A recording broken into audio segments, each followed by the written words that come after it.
કળિયુગની તમામ વાતો લખી, આ કોરોનાએ લખી દીધો. આ પીપળાની વાત મને યાદ આવી.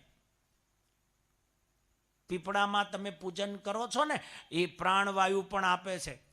એ વખતે લોકોએ બહુ જ બુમારાડ કરી કે ભાઈ પીપળા વાવો, તૈયારીમાં વાવો.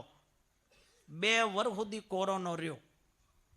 એ દેવાયત પંડિતના શબ્દો હતા, પોરો આવશે પાપનો ને ધરતી માગશે ભોગ, કેટલા ખડકે સહારશે ને કેટલા મરી જશે રોગ. સાંભળો છો ને? આવો રોગ પહેલા કોઈ દાડો જોયો તો? કોરોના નામ ના આપ્યું, પણ દાદાએ એવું કહી દીધું કે આવો ભયંકર રોગ આવશે, આખી દુનિયા પીડાશે. બળધન પહેરવાની આઈટમ 2 વર્ષ સુધી આપણે પહેરવી પડી. હા રમેશભાઈ, બળધ્યા પહેરતા ને પેલા. અમુક લોકોને તો સેટ જ નતું થયું તો એ પહેરતો હતો. અમુક 2 પહેરી, અમુક તો ખાતી વખત નહીં કાઢ્યો બાપુ, ઓમ ખાતો હતો. અલ્યા હું થયું કે ચોંટી પડે તો. અમુક બાપુ હુતી વખત નતા કાઢતા. બોલો ઊંઘતી વખતે પહેરીને હુઈ જતા, હવારમાં પહેરવું. એટલો ડેન્જરસ. આ અમદાવાદમાં તો વળી બહુ નાનો મકાનમાં રહેતો તો બાપુ, ઘરમાં 4 પોઝિટિવ હોય, જો જવાનું. તમે ખોટું ના લગાડતા, પાછા બધાનો અનુભવ થઈ ગયો તો એ વખતે. પણ દાદાએ લખ્યું તું, પોરો આવશે પાપનો અને ધરતી માગશે ભોગ. આ એડવાન્સ સંતો છે, એટલે સંતને નમન કરીએ છીએ. મહાપુરુષો કહે છે, આવત સંત કો દેખ કે ઝપટ નમાના શીશ, એક ગુના ક્યા કરો લાખો ગુના કરે બક્ષિસ. કેવી રીતે? ગુનાની માફી તો કોઈ ના આપી શકે, પણ ઘડતર કરે સદગુરુ મહારાજ. માણસનું રિનોવેશન કરે. જેસલ જાડેજાની કોઈ શક્યતા નથી. 24 વર્ષ સુધી બારવટિયું ખેલ્યું. 12 વર્ષે બારવટિયું પૂરું થઈ જાય બાપુ, 24 વર્ષ સુધી તલવાર મૂકી નહીં. એક વખત ખોલી તો વિધિ કર્યા વગર બંધ નતો કરતો. હા, એનું પૂરું નિવેદ લેતા બંધ કરાય. બોલો, માં સતી તોરલ મળ્યો, અલગ ધણીનો પાટ હતો, સાસતિયા કાઠીનું ઘર. અને જેસલનો પહેલો ભેટો માની સાથે થયો ને, આધ્યાત્મિક વાતાવરણ બંધાયું હતું. ત્યાં જાડેજો કીધું કે તારો સાહેબ બતાવો. એવો પાવર આવ્યો. સાંભળો છો ને? તારો સાહેબો બતાવ. હવે તારા સાહેબાની મને લહેર લાગી. આમાં લહેર લાગી છે ને, આ ટીલો કરે છે. કોઈને સિક્કો લગાવ્યો છે કે હું આ ધર્મમાં સાથે, આ પરિવાર સાથે, આ આધ્યાત્મિક નાતે હું જોડાઈ ગયો છું.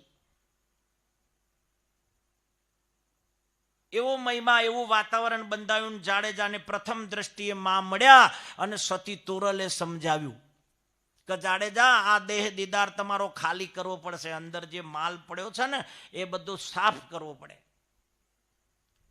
આપણામાં સાફ કરવું પડે. આ કોરોના વખતે પ્રેમ, દયા, કરુણા આવું ઓછું થશે ને, એવું દેવાયત પંડિતે લખ્યું હતું કે ભયંકર યુગ કળિયુગની અંદર આવું બનશે. પ્રેમ ઓછો થઈ જશે. હવે પ્રેમ ઉપર તો નિર્ભર છે આખી દુનિયા. દેવાયત પંડિત લખ્યું પ્રેમ ઓછો થશે, દયા ઓછી થઈ જશે, કરુણા ઓછી થઈ જશે. એ બધું જોવા મળ્યું. બોલો,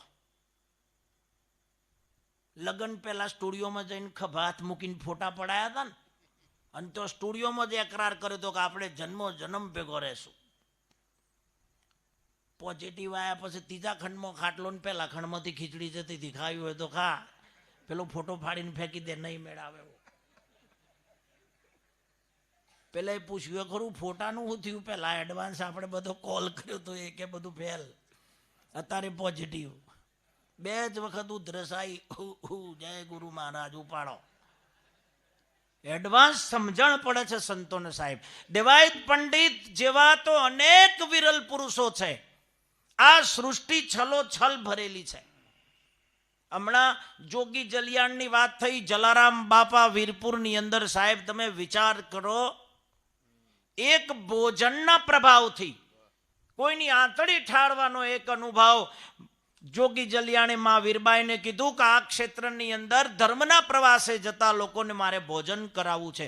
સાહેબ, એક ભોજનનો પ્રતાપ જલારામ બાપાની. તમે વિચાર કરો, દુનિયાની અંદર એક અજોડ દેવળ, જો પૈસો મૂકવાની છૂટ નથી. અને એમના ગુરુ ભોજલરામ એક એક વાણી તમે જુઓ તો ચાબખા હેન્ટલ જેવી. ભોજા ભગતના ચાબખા એ જલારામ બાપાના ગુરુ હતા. એમનું એક એક વાત તમે જુઓ. એમને જે શબ્દો લખ્યા ને ચાબખા રૂપે લખ્યા. કોઈએ કટારી લખી. હમણાં મૂળદાસ બાપાની વાત થઈ. મહેન્દ્રરામ બાપુએ કીધું ને મૂળદાસ બાપાની કટારી છે. શબ્દ કટારી કોઈ સુનાનર જીલે નથી કાયરનું કામ. સન્મુખ રહીને બાણ સાધે જેની મટી જાય મનની ભ્રાંત. કોઈ પ્યાલો લખ્યો, અમર પ્યાલો મારા ગુરુજીએ પાયો. મન મસ્તાન મેં ફરું દીવાના. અમરાપુરની આશા કરો તો છોડી દેજો તમે અભિમાના. આ દેહનું અભિમાન, રૂપનું અભિમાન, પદનું અભિમાન, આ અભિમાન પ્રથમ નડશે એવું બોલ્યા. આપણે આ બધું ધીમે ધીમે તજવું તો પડે જ, તો જ દેહ સાફ થાય. નહીં તો સીધો હાબુથી સાફ થાય. એ તો આ અહીં પાછળ મેલ ચડ્યો તો લોકો ઠીકરો રાખીને સાફ. જય શ્રી રામ. પોનીમાં મેલ ચડ્યો હોય તો ઠીકરોથી કાઢી નાખો, પણ અંદર મેલ ચડ્યો હોય ઓનો કૂચો કયો? ઈર્ષાનો, અદેખાઈનો, નિંદાનો. એ કૂચો ક્યાંથી લાવો? જાય એમના વચનનો કૂચો. હું સદગુરુનો વરેલો છું. આમાં તમે ભક્તિમતી જીવડાઓ જોવો છો ને, એ ગુરુ વચની હોય. એ વરી ગયા હોય. એને નાત જાત, ઊંચ નીચ, સંપ્રદાયવાદ, જ્ઞાતિવાદ કશું એ ના નડે. અને ફક્ત ને ફક્ત ઈશ્વરીય ભક્તિ, પરમાત્મા મય રહેવું.